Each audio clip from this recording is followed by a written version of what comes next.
And I'm joined, and it's a privilege to have Blaze back on the show. Thank you, Blaze Bayley, for joining me. Ha ha! I'm back.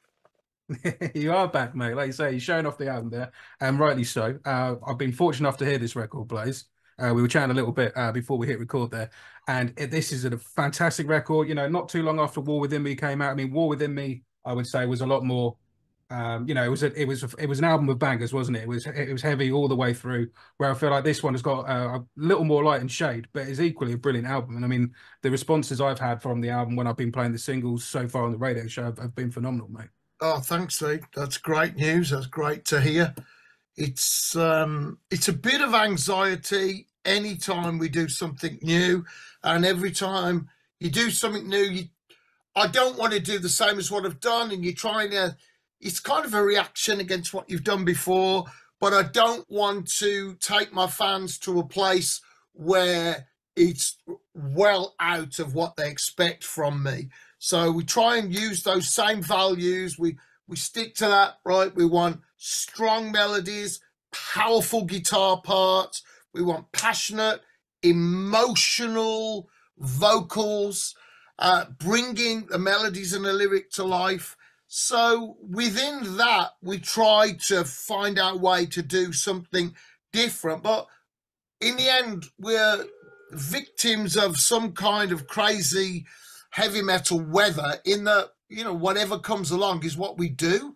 It's whatever we feel is right. And we were just lucky. I think a lot of things felt a bit different at the time. And we did quite a lot of this. We started with a riff or a guitar part a lot more of the time than we did on the last album, where we kind of had a lyric or a melody and a guitar part. So it was a bit different from that point of view, but it seems to have worked very well. But you can only do what you feel like doing, and it just worked well. We never planned to have a story either.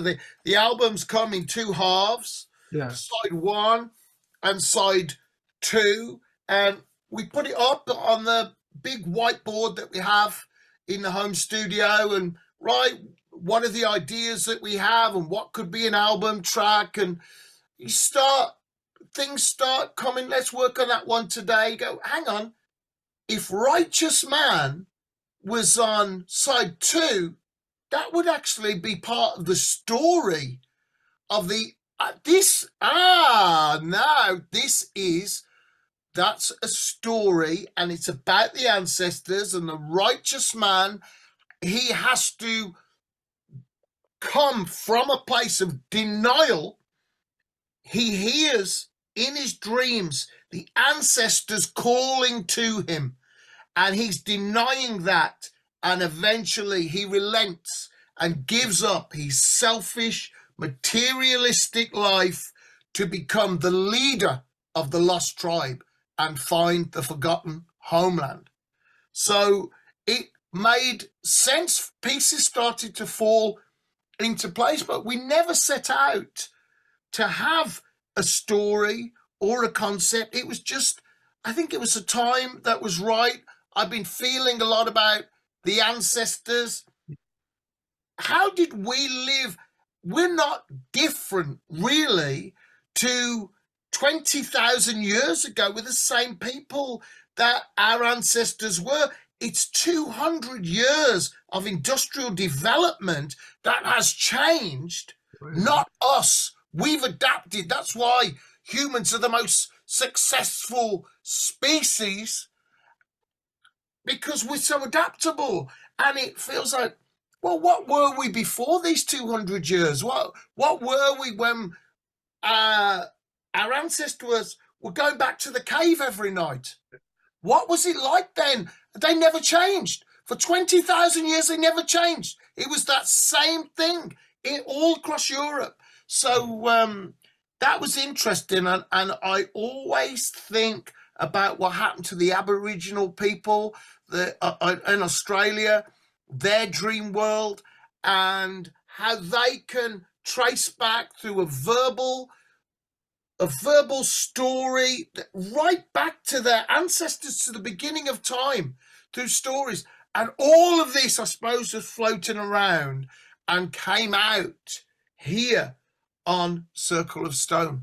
It's really interesting that you didn't have a preconception to do these two stories, mate. Because listening to the album, like I said, I've had a chance to live with it for a few, about I think it's about a week or so ago now that I got sent it, and it's very conceptually two parts. Even like the Broken Man, which by the way I think might be the most emotive vocal I've ever heard you do on the Broken Man. Thank you. Really does sound like a proper, for want of a better, an album ender epic. So it was very much, rounding off that piece from your first six tracks. But it's interesting to see that you didn't have those two separate. I was wondering, hearing that, I wondered if you had two separate writing sessions or you were working on EPs maybe to do two smaller pieces or whatever. But it clearly just all came roughly through round on the same time. We had Tears in Rain is Blade Runner is years old now, man. Blade Runner is such an old movie. You don't even think about it because I was a young man when I saw it. And really, there's two stories there. And the story of Roy, the replicant, someone who is searching for a longer life, and his final moments, it's the most tragic and beautiful story. And all of us nerdy, geek, science fiction fans, we've known those words and we've used that quote, just like Tears in Rain. We've all done it. And that's been floating around, and I thought, I'd love to use that in a song sometimes. And I found it. Chris Appleton came up with something. I thought, I wonder if, whoa, just like Tears in Rain. There it was. The rest of the lyric was, it was a challenge to find that, and it kept changing as we were going, and eventually the parts came together and it made sense. And then when I was talking to my artist, Akirant, who does all the fantastic artwork for me for the last couple of albums, he said, oh, did you know that Rutger Hauer, the actor, actually wrote those lines himself? I never knew that. Yeah, go on. I was like, what? And you go on IMDb, and I was like, what? And of course, immense respect. So it wasn't just, that was never in the script. Those were his own lines that he wrote, inspired by the script. He went off, he said, oh, I'm not doing these lines, I'll do my own lines here. And of course, no one could argue with him at all. So, man, and of course, it's beautiful. It's perhaps one of the greatest moments in cinema. And, man, when I was like, what? And I felt so ignorant that I didn't know that before.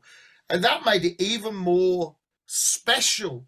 Yeah. And then Rage, about the Welsh folk tale, which is actually a true story of Prince Llewellyn. I think he's from 1100 something, and 11 or 1300, I'm not sure. So that story, what I wanted to do with that was tell this story musically, but make sure that you know that it's your best friend that's gone. Yeah. So that at no point, even though that story is about a dog, a hound, a hunting hound of the prince, and they can't find him when he goes hunting, even though at no point did I want to use the word dog or hound. As an animal lover, then your dog can be your best friend. Absolutely. And we all know that those of us that love animals. And that was my challenge, that I wanted it to be about a man that was haunted by the consequences of his actions because he lost his temper and the red mist came down. And it's happened to me in the past. I'm not proud of things that I've done when I've lost my temper. I'm very lucky to be alive in some ways. So that's what I wanted to do. And what really made it was the end of the session, and Chris Appleton and Luke was here as well. Oh, just put something on the quiet part. They had the quiet music. just put something there for now. So we've got it to listen to over the weekend. I'm like, oh man, I got no lyric. All right then, and I did something, and then we listened back to it. Goes, well, that's it. What? Yeah, that's it. It's like 10 minutes of just leaning over the mic, and then feeling it. Bang, that was it. And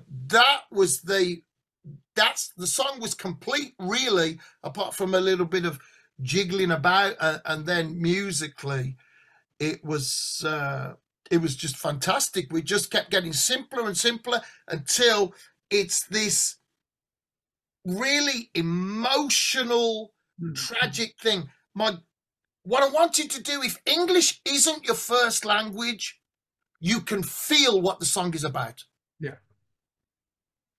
It sounds like you had like quite a, it all came quite succinctly. It all came very naturally from the sounds of things. What was the kind of writing period time for this record? Did you spend any? Well, we didn't have too long. We had about, I think we had about 2 months total. Oh, wow.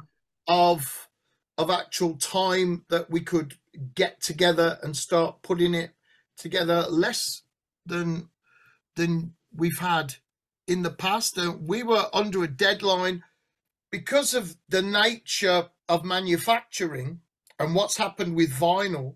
Yeah. It took, at the time, it was 9 months. You put your finished thing in with your artwork, 9 months later, you'll see your vinyl, which is horrible. So we had to make sure it was finished 9 months before the release, top and done. And so it's been a challenge. We've done different things. It's been a challenge to do it. Some things went easy, other things were, it's very, very difficult. But I think we've struggled in places, but from that struggle, I think it's kind of molded it and made it tougher, because we did have to struggle. Some bits came together easily, and some bits were wonderful bits, but they didn't fit together. Oh man. And what seems to be one of the simplest and heaviest song, Absence, would not go together. Right. This bit will not go next to this bit. This will not make sense. What is the chorus? It hasn't got a chorus. Well, what's this bit then? And we can't not have this bit. Oh man, it was just around and around. And then Chris and I are just, oh man, we just nearly finished. Then, right, Luke, come on, let's have a go at this now. And Luke says, what if we put this bit here? What if we have this and put that, and we could join it with this? I'm like, and now it tells the story in a way that it's constant question. The music and the lyric is all a question. It never resolves in the way that you'd expect it to. So Absence is, when will you come back? And it starts and it asks this, when will you come back? And it gives an urgency with the chords and the way that we keep the bass in the same place. There's chords in the same, then go from this open thing to a heavy thing. And oh man, that was so difficult to get to that place, because we didn't have a beginning and end and a middle. We had all of the parts, and we just couldn't put them together until Luke Appleton came and said, well, let's try this bit. And, that's it now.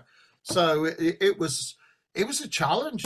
I mean, and then I listened to it, I go, oh yeah, this is my favourite. My favourite. I love it. Do you find that across your career, though? The songs that were more of a challenge, the more ones you had to kind of work on, they end up being some of your more favourite ones to do? Well, I suppose, in my Maiden years, I had a huge lesson there with Como Estas Amigos. Is my biggest song. I'm known for Sign of the Cross and for Klansman. But in Maiden, then, it was Como Estas Amigos. We'd already done Man on the Edge. But when we went to the studio and I said to Steve, well, we've got this idea. And he said, yeah, it's good, but that doesn't go there. I go, what? It's got to go there. That, I mean, that verse is written. No, man, you can't have that verse. I'm like, what? Is it? No, that doesn't go there. It goes from there to there, then it goes to there, then it comes to there. And I'm like, oh no, man. And of course, in the end, once you've had the distance from it, yeah, of course, that makes sense. Yes, it's a journey. Yes, it goes, it carries on. It doesn't go quite where you as a listener would expect, but then it's worthy of another listen. Absolutely. And that's it. And working in Abbey Road with Brendan O'Brien and working in the Roundhouse with Brendan O'Brien when we did Kathy Wilson with Wolfsbane, and when we did Downfall the Good Guys, there was some lessons there. Okay. Okay, from her age. And then working with the guys in Maiden, that's okay. So then I come out of that experience and those years, and what's different is, okay, a good song now is not an accident. It's not, oh, great. It's not luck. It's a, oh, that went together well. Brilliant. We were lucky with that one. No, it's craft. It's, all right, we don't use this now. That's a good bit. We save it. This bit that we had a couple of years ago, let's listen to this again. Now it makes sense. And things go together. Right, this needs to go here. Yeah, we find a way to put these parts together. That's technique and craft. So a lot of the luck has gone out the songwriting, and you can go, you know what? Now this idea has its own identity. It is a melancholy song of regret. This is a song of power. This is a song of motivating yourself. You can find the parts and go, then it should go here, shouldn't it? It should do this, shouldn't it? And then you've got your finished song. So I think with all of that, then coming to Circle of Stone with those various ideas and having those happy accidents along the way, that's what's made it such a surprise, really, that we've got something that sounds different Really to the last few Blaze Bayley albums, but it has all of our enthusiasm and passion and values that we always have for our albums.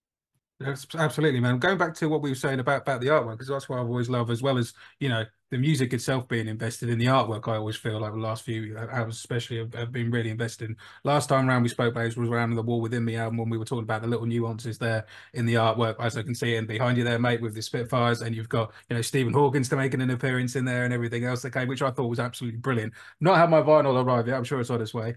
But is there any nuances in the Circle of Stone artwork that came about? Well, yeah, what we've got here, if you look here inside, it's 13 stones. It's a circle of 12 stones, and the center stone is the 13th stone, and on there is the eye. Yeah. That's it, which signifies the portal, because there are hundreds of stone circles around Europe, in the UK and France and other places. And I have one of my friends went on a cycling camping holiday, and said, you know, it was on a budget. Oh, can I camp there in the stone circle? They said, don't go in the stone circle. And don't go there. And he walked into it, and he said he had a very weird, disconcerting feeling. And this was years ago that he told me this story. And I think that was a thing that stuck with me as well. So you've got that there. Then here in the center, you've got, this represents the ancestors and the past. Yes, it's the piper, and this represents the future. And the present, it's the electric guitar. And these two talk to you. When you're listening to the album, this one is, as you look at it, is on your left, and this one is on your right. So as you have it in front of you, where you got your headphones on, you'll hear the bagpipes come from the left and the electric guitar from the right. So it's good, and these are Saxon letters as Nice. well that we chose, so that you can look. This is the Oh, wicked. booklet, yeah, that we have, and then the booklet is all done with those letters, and yeah, and then we have inside the basic photos, and then there's your credits across there, and there's one piece of different art in the CD as well for the Boken man. So yeah, I'm very happy. That was, I said to Akirant the artist, here's my idea, and then he comes back to me with his own spin and visualization of that, same as he did with War Within Me, and it's just fantastic. It's great. And also you showed off the vinyl, like you say, the vinyl took like everyone, like it's that 9 month waiting list for vinyl at the minute. Am I right in thinking therefore that you had the album done and complete before the heart attack and everything? Yeah, what happened was on Friday I had the master through, and I'm okay. And okay, yeah, it's good. It's good. That's right. Everything's where it should be. And then I said, that's fine. That's it, done then. We can send that now to the factory. And the next day, I was sitting here at home and I had a heart attack. And on the Monday, I was supposed to go on tour, European tour. But no, instead, on the Saturday afternoon, I was in hospital. And I've been treated for a heart attack. The ambulance came in 2 minutes. I had paramedics operating on me because I live in the city. I was very, very lucky. And they said, if that had been 10 minutes, we don't think you'd have made it. That's what they said to my partner, Kate. So I nearly didn't see this.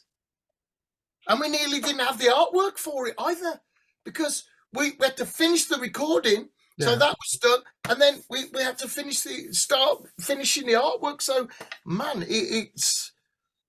I'm very, very lucky to be here talking about it. And in the hospital, one of the doctors said, okay, you're well enough to have heart surgery, because you might have the heart attack but be so messed up that you're too ill to have it. But he said, you're well enough to have heart surgery, and we think when you recover you'll be able to lead a normal life. And I'm going, no, my life isn't normal at the moment. I haven't got a normal life, and I don't want one. I'm living my dream. I need to get out there for my new album and see my fans. I already had enough with COVID of not seeing everybody and all of that. Man, no, I don't want I want my old life, my unnormal dream life back. So that was it. So really,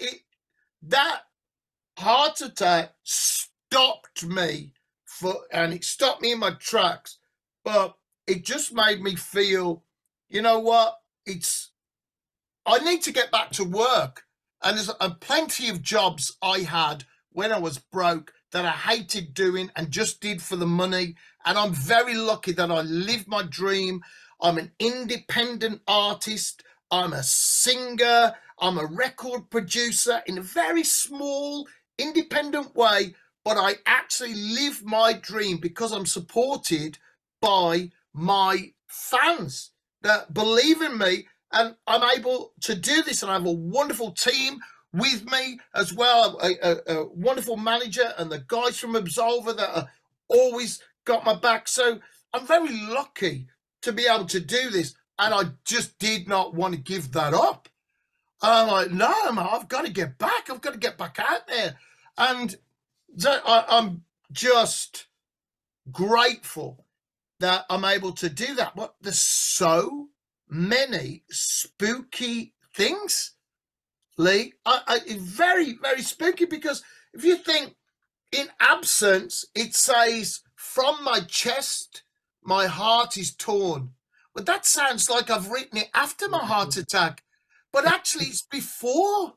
I even thought that in like The Broken Man, with it being quite a reflective song, it almost sounds like that could have been written. Yeah, it sounds, you could easily think that I've written these lyrics, but they were all before that day, all before my heart attack. And I am grateful. I felt like I didn't care if it's cheesy. I'm not cool. I'm not trying to be cool. I'm just trying to be a singer in a band and play my songs. I don't care if people think I'm cringy and cheesy. I don't give a fuck what they think, because it's not for them, it's for my fans, and I wanted to say thank you. Yeah. With everything I've been through up to now, from depression, suicidal thoughts, horrible grief and loss, and all of that, being broke 3 times, come back from nothing, worked in a shop where fans came in to see me and said, when's your next album? When's your next gig? And I'm like, wow, man, people didn't give up on me. And I really felt I wanted to explain and say, yo, I appreciate that. And I don't, it's not nothing. And I understand it's a big thing, because my fans that believed in me have got me through some very, very dark times. And that's what Broken Man is, you know. And there afterwards, there I am with my chest all stitched up, finding it difficult to breathe. I am literally broken. It's unreal. It's so spooky. How are you doing in yourself though, man? Since obviously you did Good, last good. year. It's up and down. To be honest, it's a challenge, Lee, because I'm different now to I was before. I didn't realise how ill I was. My voice is strong. It's a bit stronger than it was, because I got a bit more breath than I had before. And but it's living a different way. It's like, well, now I'm living this way. I have to think of my health in a different way. Perhaps I didn't give my health the priority, put it up there where it should have been, but that's where I am now. So it's different challenges. I can sing, I can perform, I can do my job, but everything around that I have to think of in a different way, even to having a different bag. Yeah, I can't take, I have a hold all. I can't use that bag anymore. I'm not allowed to carry things. So I have to take a little wheelie suitcase with me, even all things like that. But in the end, man, what can you say? I'm so lucky to have a job that, when you've got mental health problems, you still go to work, because nobody says, oh, mental health problems. It's like, my fans don't care about mental health problems. They're like, of course he's going to be mental. He's a bloody singer in a band writing all this. We don't care if he's mental. As long as he's okay and he's doing his music, then it doesn't matter. Whereas if you're in a regular job, in sometimes, and before COVID especially, not as bad now, you go, oh, mental health, depressed, oh, terrible. I'm so lucky to be in a job where it doesn't matter. Doesn't matter. And people are supportive, and they go, oh, okay, understand. Come on then, let's, do this. Let's get through it. And I'm very lucky. But yeah, good. It's just a different way. No, I'm glad you're doing well, man. You're looking well, mate. It's good to. Thanks, Lee. Did you fear at any point that you might not be able to do this again after something like that? Yeah. I did. I felt anxious about it. We did our first gig after 6 months, where I tried a couple of rehearsals, and I thought, well, sitting and standing at a rehearsal is not being fueled by adrenaline and being in front of fans. And so that first gig, there was a lot of anxiety. And the next couple, the anxiety started to reduce, until I'm going, well, I've got to the end of the gig. I haven't had a heart attack. I'm doing okay. And then I'm thinking, well, actually, yeah, things are getting more positive. And we went to Spain, and we got some sold out shows there. And we went to Ireland, and we got some sold out shows there. And Matt, it's been really, really good. Now we're looking forward to the European tour. I was gonna say, I saw earlier that you've added more. Well, you've added another set of Irish dates, haven't you? To follow along. Yeah, yeah, because we sold out. It's completely unexpected. If you think that 10 years ago, maybe a bit more, then we get to a show and go, how many tickets? 30. Yes, 30 tickets. And we got to show in Ireland this time. How many tickets? 300. Well, what? Do they know it's me? It's incredible.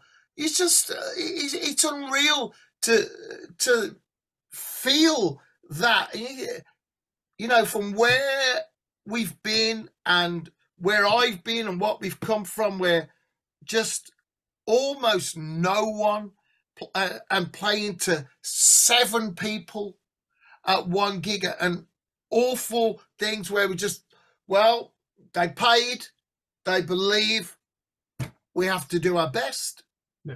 and keeping going, and then just doing the best that we can with the music and trying to keep the standards of the songwriting here. Don't take any.